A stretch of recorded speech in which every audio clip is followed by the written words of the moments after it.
with Dubioza Kolectiv, a band from Bosnia and Herzegovina, right? Yes. Am I right?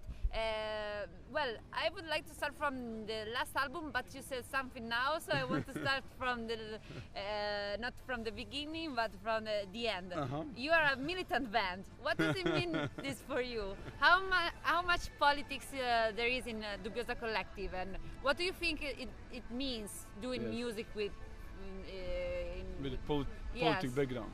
Yeah. Actually, this is why we started the band 10 years ago, because we wanted to promote this idea of activism, which was not very popular 10 years ago in Bosnia.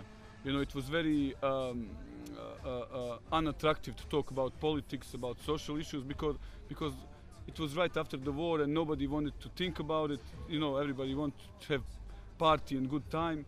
So, you know, we did it like this for a few years, and then of course some issues, you know, came back to our lives, so we decided to make a band which is going to be very politically and socially engaged, so we can get especially young population and, you know, start to talk about certain issues and topics that are, you know, very important for our lives. And right now we kind of make it very popular, let's say. It was our goal to make these kind of issues, talking about this, very popular, and now a lot of bands, especially young ones, are doing the same thing, and, you know, we are very, very happy for that. And do you think you've reached that goal to, well, help communicate more about politics and social It was like stuff? this, like 10 years ago when we had demonstrations, if it was 200 people there. We had demonstrations and we played on demonstrations before 1 week and it was 10,000 people. So I think we are, I mean, it's very hard to say that you are reached some goal and that you succeeded, but I think we are going in right direction. Wow. We get in touch, well, we get to know you in 2010 as a radio because you were in our chart with, I don't remember now the track. Cocos. Yeah. Oh, okay. And but we didn't know nothing about you before this time. Can you tell us how you began with the Dubioza Kolectiv and what is the name about Dubioza Kolectiv? We can do that. We can do that. We started almost 10 years ago. It was 2003, and the two bands that were working in that moment kind of fell apart, and the remains of that bands formed the Dubioza Kolektiv. Is one band from Zenica, one from Sarajevo, and as Brano told previously, that we wanted to talk about these socially engaged topics, and we didn't really give a second thought to what kind of music gonna be, what genre is gonna be. Is it going to be more hip hop or more rock or more reggae? We just wanted to make a good musical background for this socially engaged lyrics, and that was our main goal. And you know, 10 years after, we have 6 albums released, both in English and in Bosnian language. We toured extensively throughout Europe, and that is about it.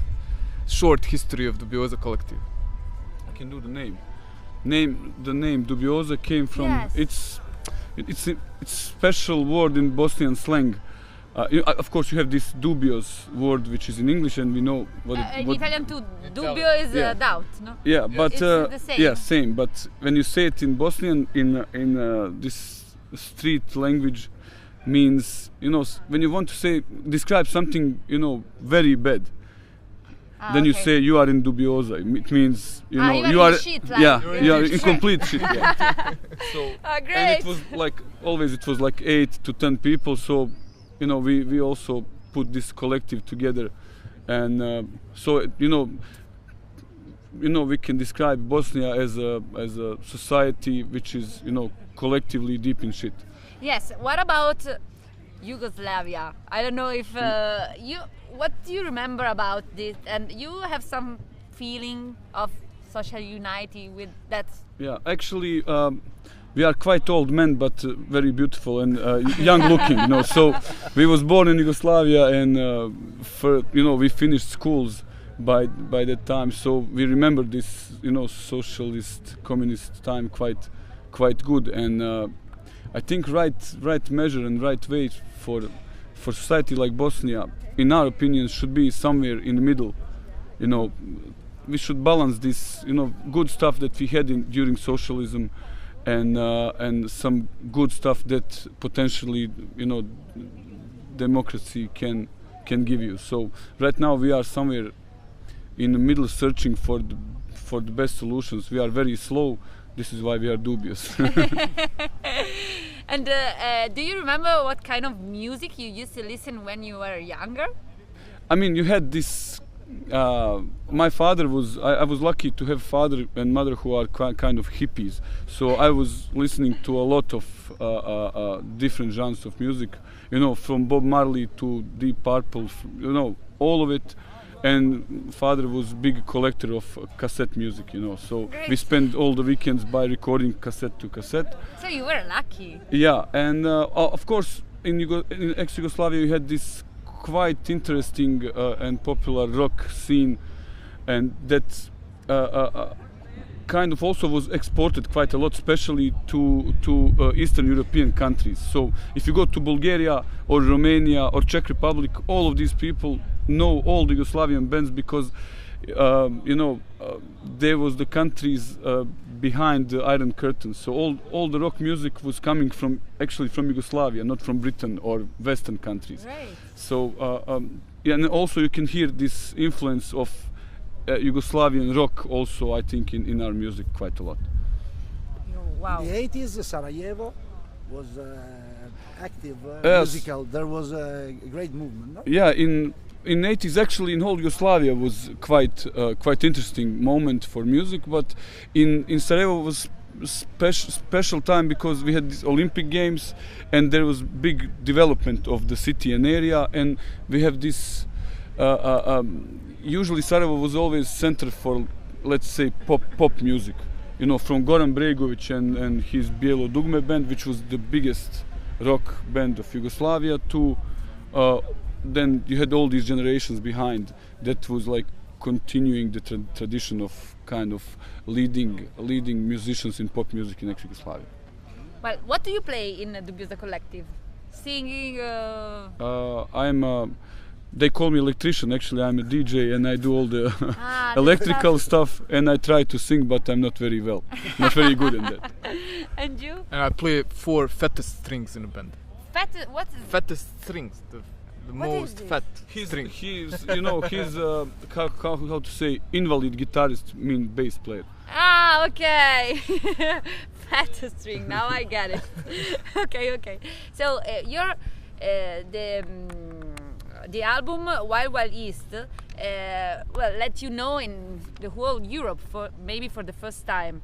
And while doing the next one, this that was out now, you felt like some kind of pressure doing it, or maybe, I don't know.